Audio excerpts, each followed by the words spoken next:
I don't love you anymore. I love Vanessa. My level has changed. Take this money. After all I've done for you, Chidi. She had stayed awake while he slept, her eyes burning from the smoke of the hearth, so his eyes could read the books of great men. She had emptied her pockets, so his brain could be filled with knowledge. But after the ink dried on his certificate, what he did to her will shatter your heart and restore your faith in the skills of the Almighty. Before we dive into this journey of tears and triumph, if you find this story compelling, consider subscribing. We post new African stories every week, and your support allows us to keep bringing you these deeply moving lessons. Now, back to the story.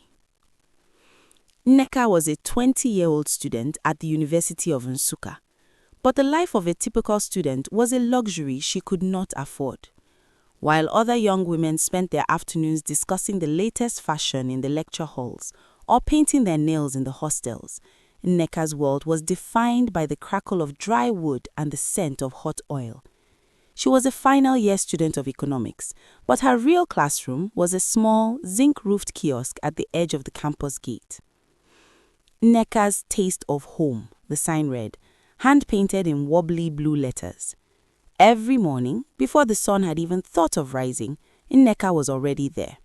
She would balance a heavy tray of eggs on her head, her feet navigating the red dust of Nsukka in the dark. By 5 a.m., the first student would find her stirring a giant pot of jollof rice, her face glowing not from makeup, but from the sweat of the fire. Her father, Mazio Konko, was a retired railway worker. His pension was a ghost that rarely visited, and when it did, it was too small to feed a bird. He sent her a meager allowance every month, money he squeezed from selling the few tubers of yam he grew in his small garden. But Nneka rarely spent a kobo on herself. She wore the same 3 gowns for 3 years, washing them at night and hanging them near her cooking fire so they would be dry by morning. She lived in a room where the walls were so thin she could hear her neighbors breathing, and the roof leaked like a basket during the rainy season. Yet, she sang while she cooked. She sang because she believed she was building a future. The reason for her song was Chidi. Chidi was 22, a law student who walked as if the ground owed him an apology. He was brilliant, yes. He could cite cases from memory and speak English that sounded like it had been polished by the Queen herself. But Chidi was the son of a widow who washed clothes in the village. He arrived at the university with his belongings in a sack, his only pair of shoes held together by prayers and a bit of wire. Nneka, he would say, sitting on a low stool behind her kiosk as the evening students dispersed. The law faculty is a cold place for a man with an empty stomach. If not for you, I would have dropped out in the first semester. Nneka would scoop an extra portion of meat into his plate, hiding it under the rice so other students wouldn't see. Chidi, don't talk like that. God gave me this business so I could support the person I love. You are going to be a great man. I can see it in your eyes. Chidi would take her hand, the skin rough from scrubbing pots, and kiss it. I swear to you, Nneka, once I am called to the bar, your suffering ends. I will buy you a car that is so smooth you won't even feel the road. You will be the envy of every woman in this state. You are my foundation, and I will be your roof. But the heart of man is a deep forest. In their second year, the first true test arrived. Chidi's father fell gravely ill with a condition that required surgery. The news arrived like a thunderbolt. Chidi came to the kiosk, his face ash grey, his hands trembling. It's over, Nneka. The hospital wants 120,000 naira. My mother is dying, and if she dies, I cannot continue. I will go back to the village and work as a laborer. Nneka felt the world tilt. She looked at her tin of hope, an old Milo can hidden under her bed where she saved every profit. She had been saving for 3 years to pay for her own final year project and her graduation fees. She had 130,000 naira. It was her entire life. That night, she sat on her mat, the Milo can in front of her. She remembered her father's voice from her last visit home.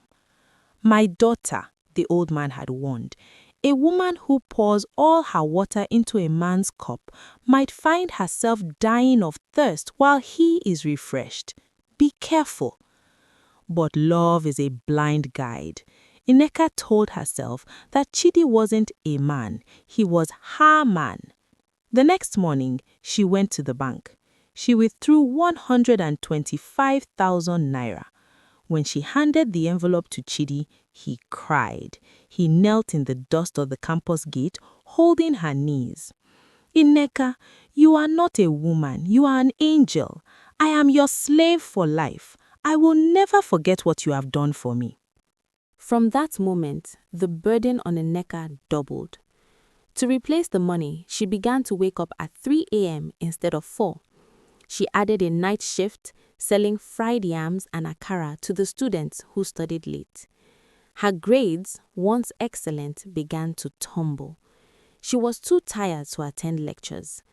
In the halls, she became known as the girl who smells of smoke. Her roommate, Amaka, tried to warn her. "Nneka, look at Chidi. He's wearing new shirts. He's using the latest textbooks.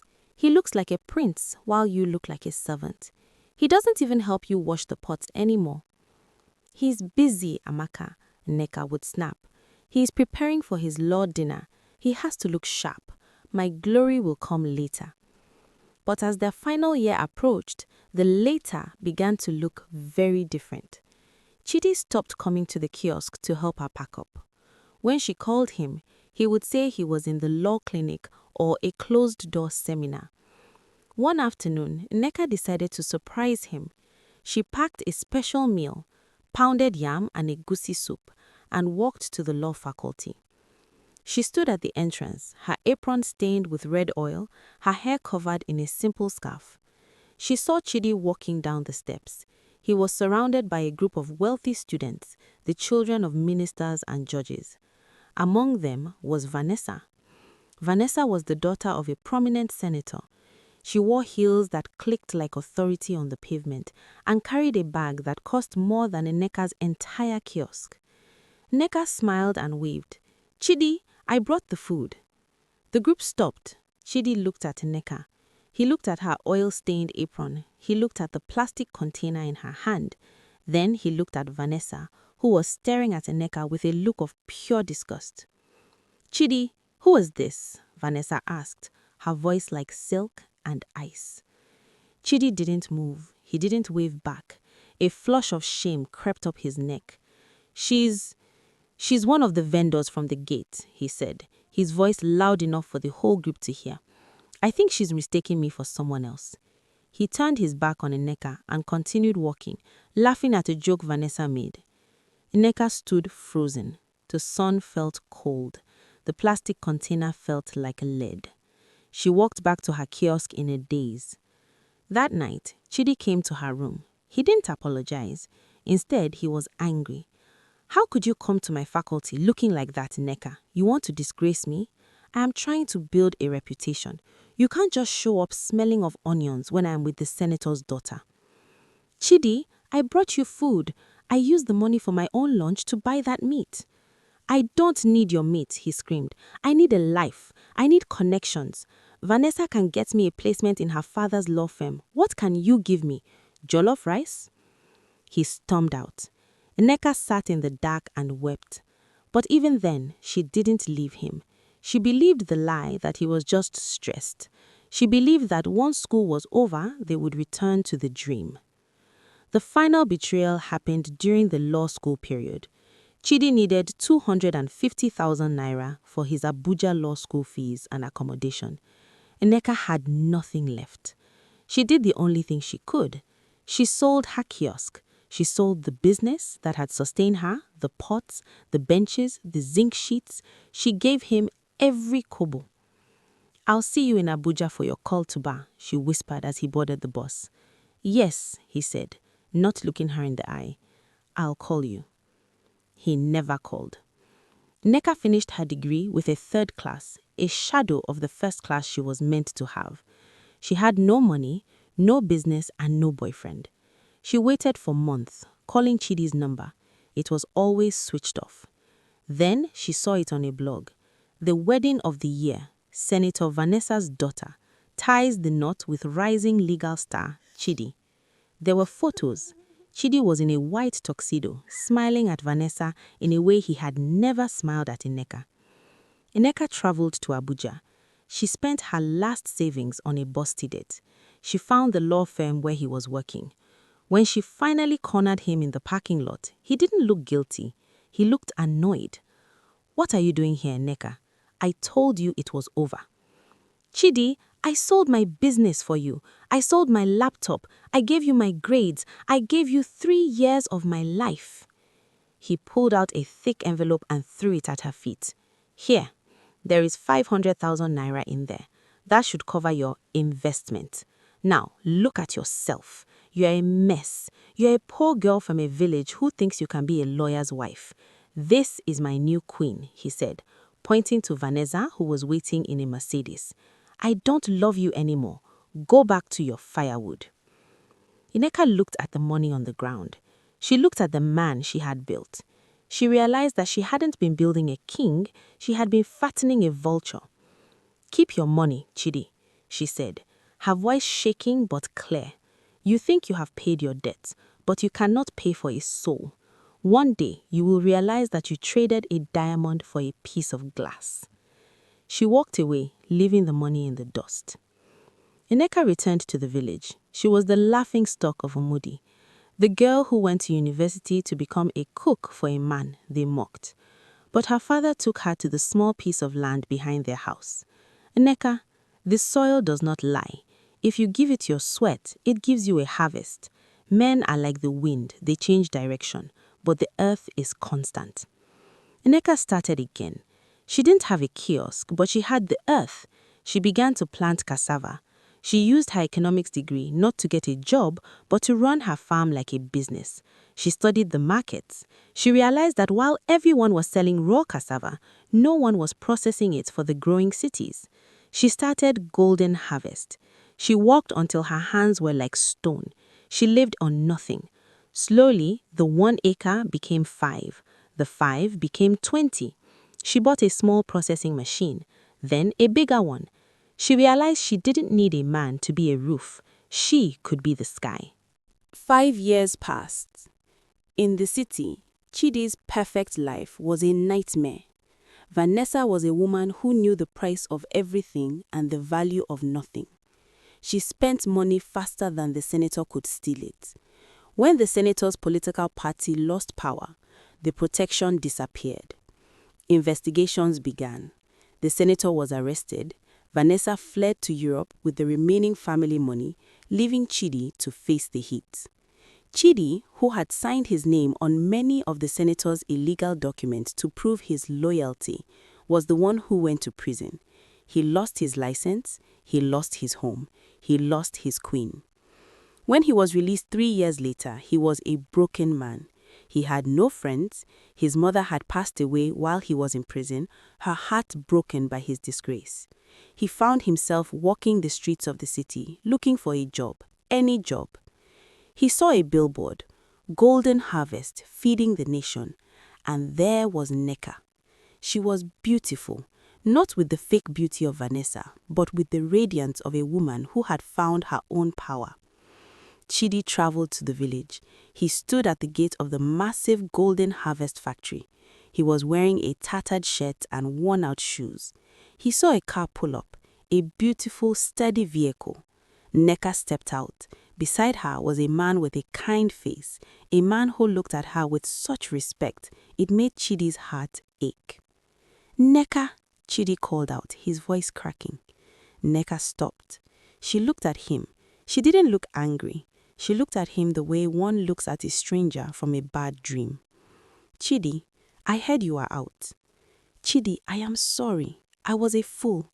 Everything you said came true. I have nothing. Please help me. I am a lawyer. I can work in your legal department." Nneka looked at her husband, then back at Chidi. "Chidi, you are not a lawyer anymore. You lost that. And you cannot work for me, not because I hate you, but because my business is built on trust and character. You have neither. She signaled to one of her guards. Give him a bag of our best Gary and some money for a meal. Let him go. Chidi dropped to his knees. Nneka, please, I love you. I realize now. No, Nneka said firmly. You love the factory. You love the success. You never loved the girl with the oil-stained apron, and that girl is gone. She turned and walked into her factory, her head held high. Chidi sat in the dust, clutching a bag of Gary with Nneka's face on it. He realized then that the greatest punishment is not being hated, it is being irrelevant to the person who once gave you everything. Nneka's business continued to grow. She built schools in the village. She built a hospital for the women of Umudi. She lived a life of impact, not because of a man, but because she learned that the best thing a woman can build is herself. This story teaches us 3 things. Number 1, never pour all of your water into a cup that has a hole in the bottom. Number 2, a man who does not value you when you are the foundation will never respect you when you are the roof. Number 3, success is the greatest revenge, but peace is the greatest victory. If this story touched your heart, share it with someone who needs to be reminded of their worth. Tell us in the comments, what is the most important lesson you have learned from a betrayal? Subscribe for more African stories of wisdom and justice. Thank you for watching. We will see you next week.